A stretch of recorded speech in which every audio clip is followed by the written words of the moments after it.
Tipos de sujeito. Eu posso ter simples, composto, oculto, implícito ou desinencial, aí vai da denominação de que cada um escolha, o que julgar melhor, e indeterminado. Bom, meu sujeito simples é aquele que possui apenas um núcleo. Então, nós já vimos anteriormente que núcleo é a palavra principal do meu sujeito. É sobre aquela palavra que o resto da oração está dando uma informação, está falando alguma coisa. Então, eu tenho lá, como exemplo, o dia está quente. O que está quente, né? O que a oração está falando que está quente? O dia. Então, ela está trazendo uma informação que o dia está quente. Então, o dia é o meu sujeito. Dia, que é a palavra mais importante, será o núcleo. Artigos, pronomes oblíquos, nada disso, preposição, nada disso vai ficar no meu núcleo. Então, eu tenho apenas um núcleo, que é dia, sujeito simples. Então, eu tenho no meu esquema, sujeito simples, possui apenas um núcleo. Sujeito composto é quando possui dois ou mais núcleos. Então, vamos ver o exemplo. Cartazes, filmes e fotografias também são meios de comunicação.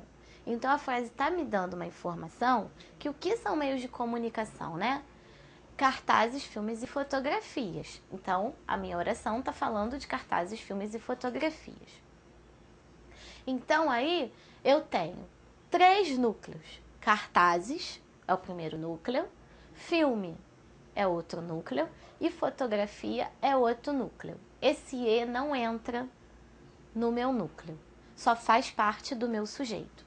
Então, eu tenho 3 núcleos dentro desse sujeito. Então, sujeito composto. Então, eu tenho mais um sujeito no meu esquema, que é o composto, que possui 2 ou mais núcleos.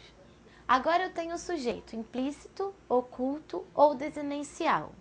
Aí, tanto faz, a nomenclatura pode usar uma dessas 3. O sujeito implícito vai ser aquele que não está expresso na oração, mas que pode ser reconhecido pelo verbo, através da desinência do verbo. Então, eu tenho lá, concordamos com suas ideias. O meu sujeito não está explícito na frase, ele está implícito. Mas pelo verbo concordamos, se eu sei a conjugação, eu sei que no caso concordamos, só pode ser o nós. Então, nós vai ser o meu sujeito implícito, o meu sujeito ali oculto. E também será o núcleo do sujeito, já que eu só tenho ele como sujeito mesmo, só tenho essa palavra, ela também será o núcleo. Não é porque o sujeito não está explícito na frase, não aparece na frase, que eu não vou ter um núcleo. Eu tenho sim um núcleo também no sujeito implícito. Então, agora eu tenho outro sujeito no meu esquema, que é o oculto, que é aquele que não está explícito na frase, mas eu consigo achá-lo através do verbo. Agora, o outro tipo de sujeito, que é o indeterminado. O sujeito indeterminado, ele não aparece na oração. Nessas orações onde só o predicado está expresso, não se pode determinar sobre quem recai a informação. Pode-se construir o sujeito indeterminado de 2 maneiras. Então, o sujeito indeterminado eu não consigo identificar nem através do verbo. E isso vai ocorrer de 2 maneiras, de 2 formas. Quais são elas? Primeiro, quando eu tenho um verbo na terceira pessoa do meu plural. Quando eu tenho um verbo na terceira pessoa do meu plural, eu não consigo identificar o meu sujeito. Vejamos o exemplo. Mandaram os acidentados para o hospital. Mandaram é um verbo que está na terceira pessoa do plural.